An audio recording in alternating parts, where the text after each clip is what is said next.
Hey guys, welcome back with me again in this channel. On today's tutorial, I'm going to show you how you can cover your face in a video by using emoji on the CapCut mobile.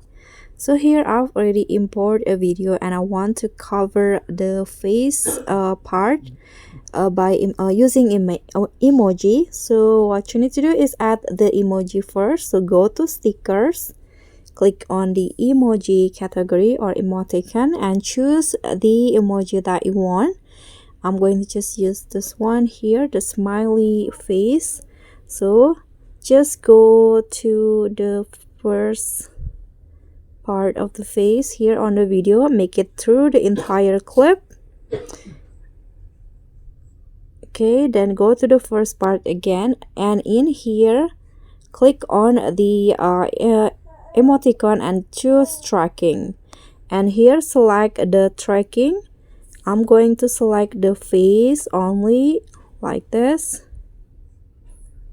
Adjust the position, and after that just click on start tracking and wait for CapCut to fully track the whole video and cover the face. Okay, so now the tracking is complete and here is the result. You can see it, the face is now covered with the emoji even though it's moving. So that's all from me. Thank you so much for watching. Don't forget to like, comment and subscribe, and also click on thanks. Bye.